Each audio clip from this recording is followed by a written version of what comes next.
What happens when we combine money with cheese? String cheese, in fact. And then to top it all off, we also give it a little hoverboard.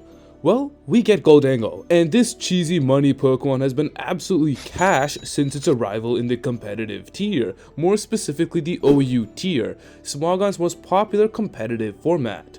In any case, to be a bit more serious, this Pokemon has been in hot water since day one in the format, and on numerous occasions has been asked to be banned from the OU tier. But now with an entire year under our belt with this Pokemon, has it still maintained its problematic behavior? Is it so bad that it should be banned from Smogon singles? Well, the answer to that is a complicated and around simple N-O. No. Before I explain my opinion of no, if you haven't already, be sure to subscribe for more competitive Pokemon content just like this, as many of you guys watching are not subscribed. Thank you, and let's get started. Gholdengo is one of the most enforcing Pokemon in the metagame, not because of its power, but in fact of its ability it provides, Good as Gold. Good as Gold is an ability that blocks all status moves such as Defog or Thunder Wave. Now, Defog is crucial here because Defog is one of the best ways to counter the hazards that are set up on the field, and I'll get to the other ways in a moment, but this I will say has been the most meta warping ability I've seen in recent times, literally changing the way you approach team building. You can never not approach for the idea of Gholdengo, in fact it would be stupid for not doing so. But of course, ability doesn't come without some decent level of power, and Gholdengo showcases this well with its excellent typing and amazing stat distribution. Stealing Ghost is one of the best type combos, being immune to 3 types and one of them being normal, which is big because now Gholdengo can also block the other huge hazard removal move in Rapid Spin. If you didn't know what Gholdengo is or how powerful it is in the metagame, well hopefully from that brief analysis you can see why it was so dominant for the past year and a half. Gholdengo has been a problem due to its ability, typing, and power, which then all streamlines to warp the metagame.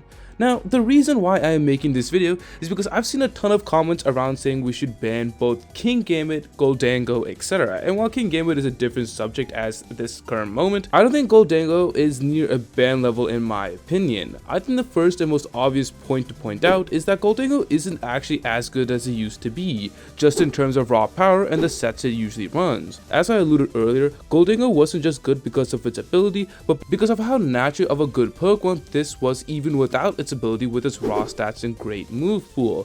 Nasty Plata, Make It Rain destroyed teams, and you were even able to adopt its so-called counter in Terra Ghost Garganacl with the Covert Cloak to ward off its powerful Salt Cures. If you want to talk about power creep, this String Cheese was one of the main Pokemon, and then you add in the meta warping ability, and it's no wonder that this Pokemon has so much recognition as such a beast of a Pokemon. As time has gone on though, there has been a release of Pokemon Home, reintroducing a couple more powerful Pokemon such as Hisuian Samurott, although I do confess that did contribute to the already stifling problem. And in DLC 1, while there were some groundbreaking Pokemon such as Ogerpon or Gliscor, etc., Gholdengo was still the top dog in many people's eyes. Actually, there's a valid argument to be made that Gholdengo's presence within DLC 1 actually made the hazard problem the worst it's ever gotten. I even made a video detailing this back in October, because the sheer ridiculousness was just crazy at that time. Ribombee was all of a sudden super relevant, Gliscor was just off the charts, then Tinglu, Yori had Hammeron, etc. It was just all over the place, and quite literally hard to stop. While there was some level of an increase in power, seen in the ban of Excalibur with its buffs and Roaring Moon with knockoff, Gholdengo just seemed to still seemingly glide in. Hazards were at the worst at this point, and when in combination with the fact that again, not many hazard removal options other than basically Great Tusk and Cinderace doesn't exactly help the case of the hazards. Fast forward to DLC 2 though, and a lot has changed, especially the power level within the tier has significantly upgraded by a landslide. I'm not going to list every Pokemon, but I'll give enough where you'll start to question what happened to the power level. Roaring Moon with knockoff is now back around in the OU. New Paradox Pokemon are now within the tier. Pokemon like Kyurem and Darkrai are also around. Gouging Fire, Meowscarada, Wellspring, Kingambit, Volcarona, etc. That's just the top of my head. There are a lot more powerful Pokemon within the tier that can definitely compete on Gholdengo's level than ever in DLC 1, and even the base game both new and old threats in the metagame.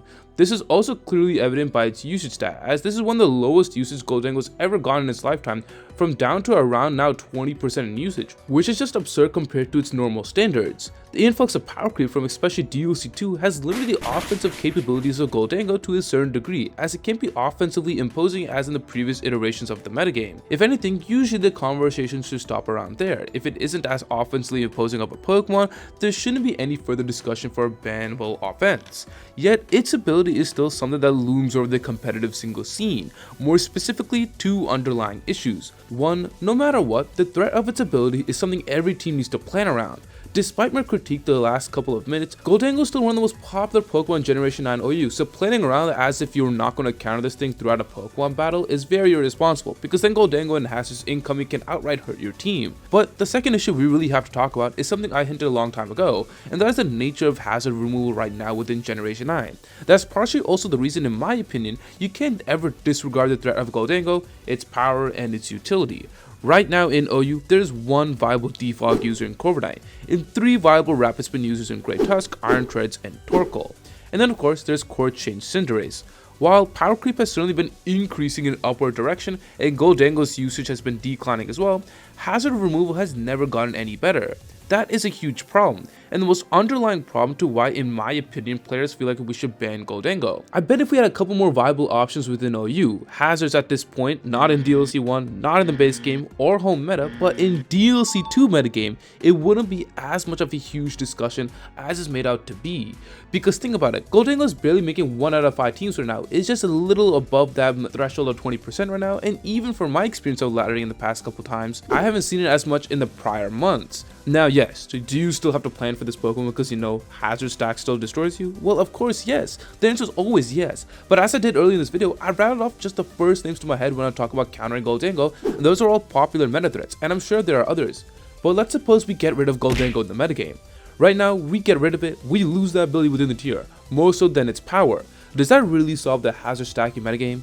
No, not really in my opinion. There are still many Pokemon that can set up hazards, and commonly, there is Terago's Tinglu to bypass the popular Rapid Spin, so then hazard still stays on the field. And to say well in team building we don't have to worry about hazards as much during when Gholdengo is banned, well as I just said, there are so many Pokemon with hazards still. Gliscor, Tinglu, Tusk, Lando, Deoxys Speed, Glimmora, etc. I can keep going on and on.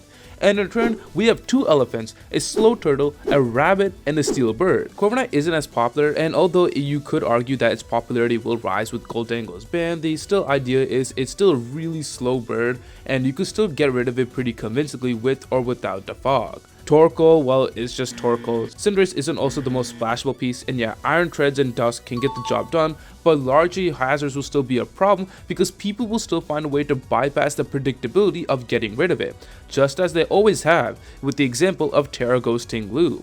Even right now as we speak, I've encountered plenty of teams on the ladder who do hazard stacks sometimes even without Gholdengo, because Gholdengo in this hyper offensive metagame can sometimes feel like a black hole since there's so many checks and counters for it to easily come in and start wiping away. But does Gholdengo make it feel more strenuous because of the environment currently, with heavy hazard users and its ability only amplifying it?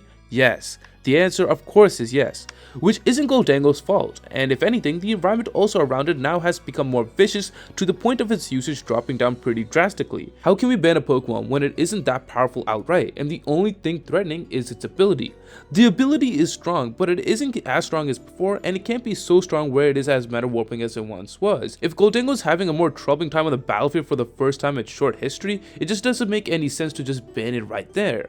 Hyper offensive isn't the best metagame for this Pokemon. It adapts and does well in a much slower based environment, but that's harder if everything outspeeds you and chips you away little by little. And with Scarlet and Violet closing in on the amount of Pokemon coming into the tier and more DLCs coming in, you can't really say that the slowdown offense that it prefers will anyways come back, because there's so many hyper offensive Pokemon that are taking over its place currently. Lastly, I even polled about this on my channel a while ago about Gholdengo, and the top 2 comments pretty much give my exact thoughts. Gholdengo is a Pokemon you obviously have to plan for, because otherwise depending on team composition, you might be screwed. But it's not problematic to the point of ban worthy because of the many flaws it has right now in this current metagame. It isn't the most dominating and end all be all with hazards, and hazards right now will still be a huge problem in the metagame with or without it. Teams have already adapted a style of hazard stack without it at times, so getting rid of Gholdengo because of the quote-unquote problematic setting won't solve the entire picture. We should reserve the word problematic to Pokemon that are actually threatening major team building options. hazards, yes, will always be at the forefront of it, but the architecture of hazard stack as a whole is dominated by factors such as not many hazard removals in the metagame and current users arguably more than the reason of Gholdengo right now. Pokemon like King Gamut, which you could argue either way, should be a Pokemon on quote-unquote problematic because its playstyle is so unique and dominant within the tier. It itself is so defining and much more warping than Gholdengo as a whole and hazard stack as an architecture as a whole. Gholdengo seems like a beneficiary to the already glaring problem in Generation 9 as of the DLC2 metagame, which is important to emphasize because that's the feeling of Gholdengo in my opinion right now. Gholdengo isn't problematic and shouldn't be banned from Generation 9. It's not that offensively imposing to warrant the ban, and is only super relevant because of the problem in Generation 9 that's been lingering since day 1. If Gholdengo was dominant offensively and wasn't as much of a black hole and teams couldn't really be a hazard stack without Gholdengo, then I would agree that Gholdengo should be banned because it will be the only reason why hazard stack is clearly popular within the metagame. But with having teams that have adapted styles without Gholdengo on your side and being more flexible without it in the metagame just makes it into question why is Gholdengo being the topic of ban when hazard as a whole is still dominant by factors not just by Gholdengo. Anyways though, let me know in the comments below what you guys think about Gholdengo in Generation 9, and thank you to my members for their continued support. If you wish to support me even further, the links to my Patreon and YouTube membership are down below. Comment down below the money emoji, join the Chompy Discord, and with that, thanks for watching as always.